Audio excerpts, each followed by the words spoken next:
அனைவருக்கும் வணக்கம். இன்னைக்கு தேதி பார்த்தீங்கன்னா 3 ஜூன் 2026 புதன்கிழமை. தினமணில இருக்கிற சில இம்பார்ட்டன்ட் நியூஸஸ் பார்க்கலாம். ஸோ ஃபர்ஸ்ட் ஹெட்லைன்ஸ் என்ன கொடுத்துருக்காங்கன்னு பார்த்தீங்கன்னா, சிபிஎஸ்இ தலைவர் செயலர் மாற்றம், விடைத்தாள் மதிப்பீடு குளறுபடி குறித்து விசாரிக்க குழு அப்படின்னு ஒரு நியூஸ் கொடுத்துருக்காங்க.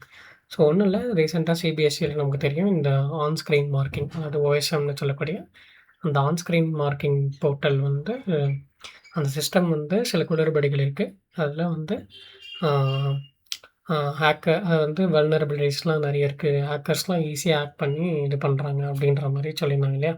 அதே மாதிரி சில மாணவர்களுடைய மார்க் குறைஞ்சதும் 12th மார்க் குறைஞ்சதும் அவங்க அந்த விடைத்தாள்களை வாங்கி பார்க்கும்போது அது அவங்களுடைய விடைத்தாள் இல்லை அப்படின்ற ஒரு குளறுபடிகள் இருந்ததும் வந்து கண்டுபிடிச்சிருந்தாங்க இல்லையா?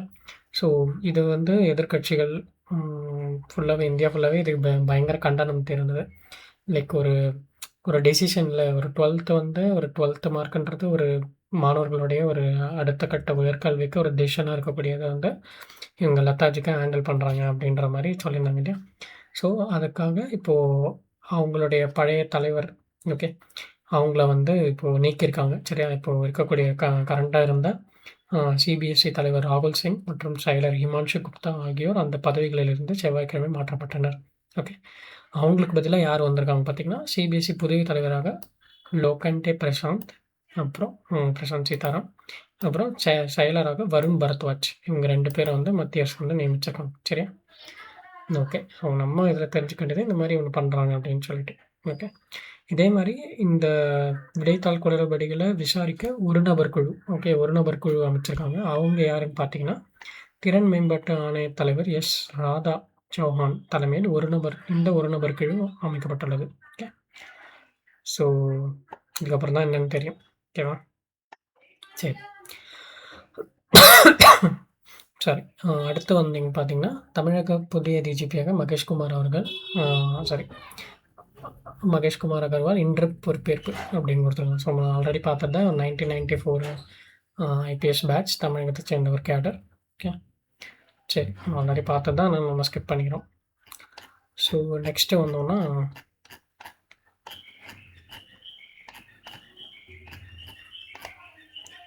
ஓகே, ஒரு இம்பார்ட்டன்ட் நியூஸ் என்னென்னா வந்து ஜல் ஜீவன் மிஷன் 2.0 மத்திய அரசுடன் தமிழக அரசு ஒப்பந்தம் அப்படின்னு கொடுத்துருக்காங்க. ஸோ ஜல் ஜீவன் எப்போ கொண்டு வந்திருப்பாங்கன்னா 1.0 எப்போ கொண்டு வந்திருப்பாங்க 2019 கொண்டு வந்திருப்பாங்க சரியா? இது என்னென்னா ஒன்றும் இல்லை, ஜல் ஜீவன்றது என்னென்னா வீடுகளுக்கு வந்து டேப் மூலமாக குடிநீரை வந்து வழங்கக்கூடிய திட்டம் தான் ஜல் ஜீவன் சரியா? வாட்டர் இது பண்ணுறது டேப் வாட்டர் ஃபெசிலிட்டியை வீடுகளுக்கு கிராமங்கள்லேயும் சரி நகரங்கள்லையும் ஃபுல்லாகவே இது டெவலப் பண்ணுறது தான் அந்த ப்ராஜெக்ட். ஓகே, ஸோ அந்த ப்ராஜெக்ட் வந்து 2024 வரைக்கும் எக்ஸ்டெண்ட் பண்ணியிருப்பாங்க. இப்போது ஜல் ஜீவன் மிஷன் 2.0 2028 வரைக்கும் எக்ஸ்டெண்ட் பண்ணியிருக்காங்க சரியா? இதில் வந்து நிறைய மாநிலங்கள் இணைஞ்சிட்டாங்க. பட் தமிழகம் வந்து அப்போ இணையலை. ஏன்னா அப்போ எலெக்ஷன் டைம் இருந்தது, எல்லாமே இருந்ததுனால அதை இணைய விட்டுட்டாங்க. ஸோ இப்போ புதிய அரசு பதவி ஏற்றதுமே அதுக்கு ஒரு மீட்டிங் போட்டு டிஸ்கஸ் பண்ணி இப்போ அவங்க வந்து மத்திய அரசு கூட ஒரு ஒப்பந்தம் போட்டிருக்காங்க. ஓகே, ஸோ இதனால் வந்து நம்ம தமிழகத்துலேயும் வந்து இந்த டேப் இது பண்ணுறத வந்து பண்ணுவாங்க. இணைப்புகள், குடிநீர் இணைப்புகள், குழாய் இணைப்புகள் வந்து இப்போ வழங்குவாங்க சரியா? கிட்டத்தட்ட ஒரு 56 கூட்டு குடிநீர் திட்டங்களை மறுசீரமைப்பு செய்ய மற்றும் 21,000 ஒற்றை கிராம திட்டங்கள் செயல்படுத்தப்பட்டு வருகிறது. ஓகே, ஸோ இதோட பட்ஜெட் பார்த்தீங்கன்னா கிட்டத்தட்ட 18,123 crores. ஓகே, சரி. ஸோ இதில் நம்ம தெரிஞ்சுக்கணும் அந்த திட்டம் எப்போ வரைக்கும் எக்ஸ்டெண்ட் பண்ணியிருக்காங்க. ஓகே, 2028 டிசம்பர் வரைக்கும் ஓகேவா நீட்டிக்கப்பட்டிருக்கு. சரி, அடுத்து வந்தோம்னா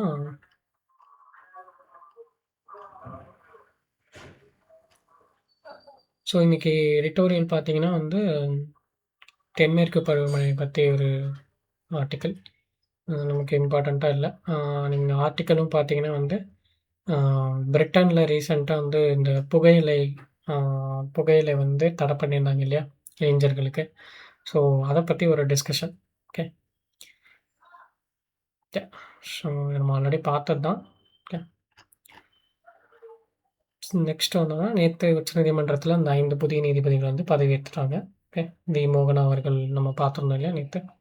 ஸோ அதை பற்றி ஒரு நியூஸ், அதை பற்றி நல்லா பார்த்துக்கோங்க சரிங்களா? 5 நீதிபதிகளோட பெயர்கள் மட்டும் நல்லா பார்த்து வச்சுக்கோங்க. ஓகே. சரி. அடுத்து வந்தோம்னா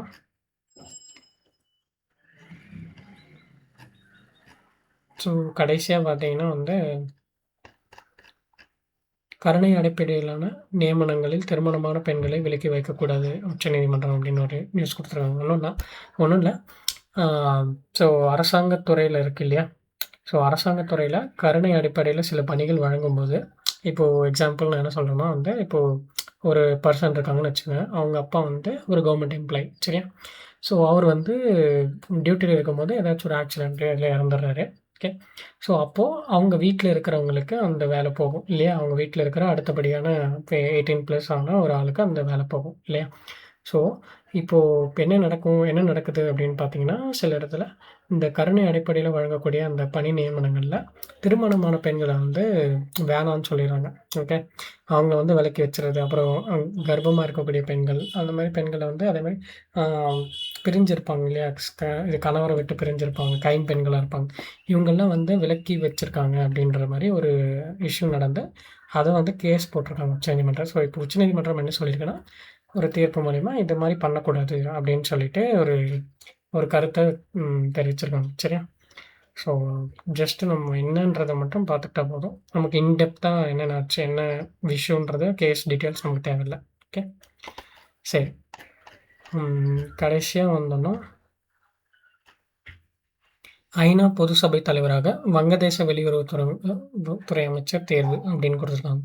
ஸோ ஐநாவுடைய இந்த பொது சபை வந்து கூடுவாங்க. ஓகே. அது வருஷம் வருஷம் கூட்டிட்டே இருப்பாங்க. அதுக்கு ஒவ்வொருத்தர் சுழற்சி முறையில ஒரு ஒரு ஒரு ஐ மீன் ஒரு நாட்டுடைய வெளியுறவுத்துறை அமைச்சரோ, யாரோ ஒருத்தவங்க தலைமை வகிப்பாங்க. சரியா?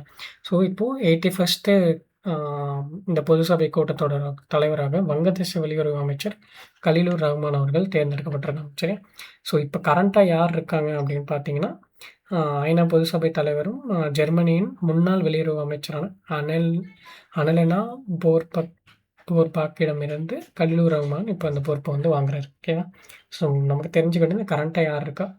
இப்ப யார் புதுசா தேர்ந்தெடுக்கப்பட்டிருக்காங்க. ஓகே.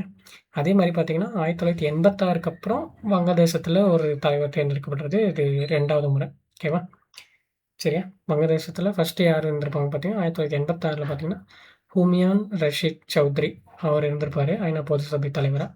ஸோ இவருக்கு அடுத்தது 2வது தலைவரா வந்து கலியுர் ரஹ்மான் அப்படின்றவர் இருக்காரு. ஓகே. சரி. அவ்வளோதான் எனக்கு முக்கியமான செய்திகள். நாளைய செய்திகள் சந்திக்கலாம். Thank you.